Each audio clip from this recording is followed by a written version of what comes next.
ஓம் சாய்ராம். என் அன்பு குழந்தையை, யார் ஒருவர் வாழ்க்கையில் தான் சந்திக்கும் பிரச்சனைகளின் தாக்கத்தினால் காயப்பட்டு கண்ணீர் விட்டு அழுகிறாரோ அவர் அந்த பிரச்சனையை எதிர்பார்க்கவில்லை என்ற அர்த்தம், அல்லது அந்த பிரச்சனையை கையாள தெரியவில்லை என்ற அர்த்தம். யார் ஒருவர் வாழ்க்கையில் பல பிரச்சனைகளை சந்தித்தும் காயப்பட்டும் அமைதியாக இருக்கிறார்கள் என்றால் அவர் இது போன்ற ஒரு பிரச்சனை வரும் என்று எதிர்பார்த்தார் என்று அர்த்தம். எப்படியானாலும் இதை தான் எதிர்கொள்ள வேண்டும் என்று முடிவெடுத்து விட்டார் என்று அர்த்தம். யார் ஒருவர் வாழ்க்கையின் பிரச்சனைகளில் காயப்பட்டும் சதா மகிழ்ச்சியாக இருக்கிறாரோ அவர் இது போன்ற பல ஆயிரம் பிரச்சனைகளை பார்த்திருக்கிறார் என்று அர்த்தம். இந்த உலகத்திலேயே மிகப்பெரிய சொத்து எது தெரியுமா? கடுமையான பிரச்சனைகளிலும் மன உளைச்சலிலும் உழன்று கொண்டிருக்கும் போது இதெல்லாம் சரியாயிடும் என்று ஆறுதல் சொல்ல ஒரு உறவு இருப்பதுதான். அப்படி ஒரு உறவு எனக்குன்னு யாரும் இல்லைன்னு வச்சுக்கோ. எல்லோருக்கும் ஆறுதல் தரக்கூடிய உறவாக இருந்தால் நன்றாக இருக்கும். உண்மைதானே தங்கமி?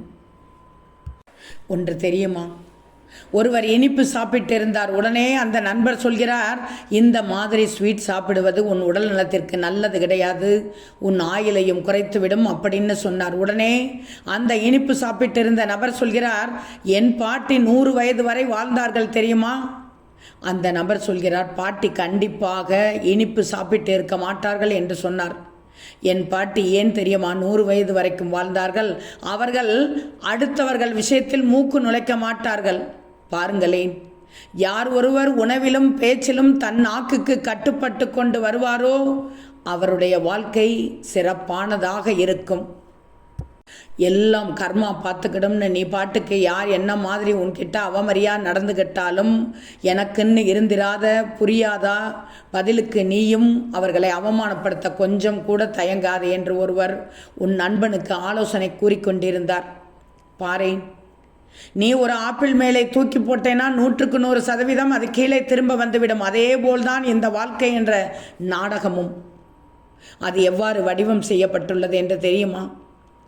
யாருக்காவது எண்ணம் சொல் செயலால் துன்பம் இழைத்தோம் எனில் பதிலுக்கு வாழ்க்கை நம்மை வச்சு செஞ்சிட்டுத்தான் போகும். இது நிச்சயம். இதற்கு பெயர்தான் கர்மவினை. ஆகையால் தான் எண்ணம் சொல் செயலால் யாரையும் காயப்படுத்தாதீர்கள் என்று கூறுகிறேன். சாயி சொல்வதை கேட்டுக்கோ. ஓம் சாயிராம்.